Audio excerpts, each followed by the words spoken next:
हमें अपने मुल्क से हर किस्म की बुराई और नफरत को मिटाना है और एक भारत बनाना है जिसमें हर इंसान एक दूसरे की दिल और जान से कदर करे। और ये तभी हो सकता है जब हम सब में एकजुट हो और वो हम सब तालिब इल्म को कायम करनी चाहिए। देश में जब तक एकजुट न हो तब तक तरक्की नहीं हो सकती। न तर्ज़े बयां है न तर्ज़े तकल्लुम। सभी सुनने वालों को आदाब व अस्सलामु अलैकुम। आज के इस यौम आज़ादी के जश्न सदर हमारे सामने बैठे हुए मेहमान खुसूसी जनाब चीफ गेस्ट साहब, रिटायर्ड जेडीओ साहब, गवर्नमेंट हाई स्कूल परिस्तान के हेडमास्टर साहब और बाकी उस्ताद इकराम और इर्द गिर्द से आए हुए मुअज़्ज़िज़ हाज़रीन और मेरे प्यारे भाइयों और बहनों, मेरी तरफ से आप सबको अस्सलामु अलैकुम व आदाब। आज मैं आपके सामने यौम आज़ादी के बारे में चंद अल्फाज पेश करना चाहता हूँ। देखो हिंदुस्तान की आमो कौमी तिरंगा कैसे लहराता है। देखो हिंदुस्तान की आमो कौमी तिरंगा कैसे लहराता है। 15 अगस्त 1947 की याद हमें दिलाता है। 15 अगस्त 1947 का दिन हिंदुस्तान की तहरीक में सुनहरे हरफों से लिखा जाने वाला दिन है। ये वो दिन है जब हिंदुस्तान सदियों की गुलामी के बाद आजाद हुआ था। इस दिन को लाने के लिए हिंदुस्तानियों ने फांसी के फंदे अपने गलों में डलवाए, गोलियां खाई, लाखों बेगुनाहों का खून हुआ, हजारों औरतें बेवा हो गई, लाखों बच्चे यतीम हो गए। और हिंदुस्तानियों ने अंग्रेजों की सख्तियों की परवाह न की और अपने अजीम नेताओं के बताए रास्ते पर चलकर आखिर 15 अगस्त 1947 को ये खुश नसीब दिन देखने को मिला। हम इस आजादी को हरगिज भुला सकते नहीं, हम इस आजादी को हरगिज भुला सकते नहीं। सर कटा सकते हैं लेकिन सर झुका सकते नहीं। 1857 ईस्वी में हिंदुस्तानियों ने पहली बार अंग्रेजों के खिलाफ बगावत की। वो उनको अपने मुल्क से बाहर निकालना चाहते थे। इस बगावत की पहली जंग आजादी के नाम से पुकारा जाता है।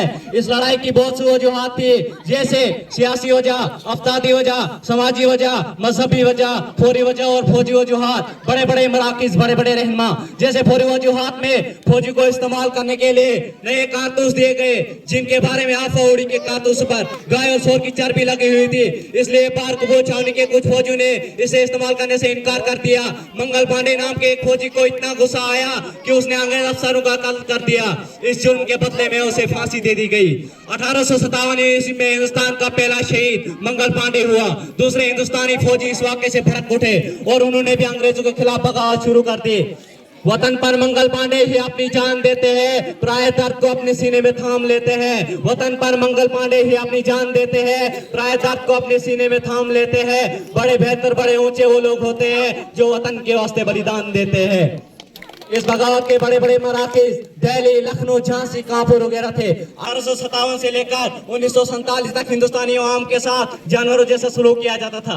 1914 ईस्वी में जब महात्मा गांधी साउथ अफ्रीका से वापस हिंदुस्तान आए तो उन्होंने 1919 ईस्वी में जलियांवाला बाग का खौफनाक वाक़ा देखा। अब अंग्रेजी सरकार के सख्त खिलाफ हो गए और सत्याग्रह की तहरीक बड़े जोर शोर से शुरू कर दी। लोगों के अंदर खुद इज्तिमादी का जज्बा पैदा हो गया। हिंदुस्तानियों को आजादी का रास्ता दिखाया।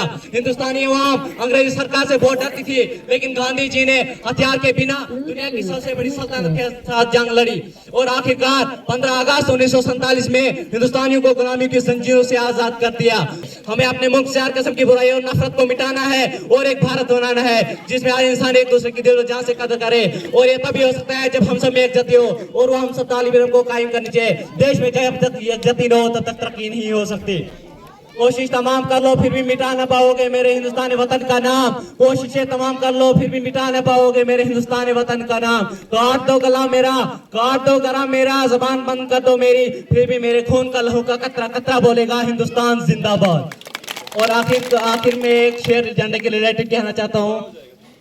लाल रंग हमें वतन पर शहीद होने वालों की याद दिलाता है, लाल रंग हमें वतन पर शहीद होने वालों की याद देता है। सफेद रंग अमन व शांति का पैगाम देता है और हरा रंग हरियाली व खुशहाली का पैगाम देता है।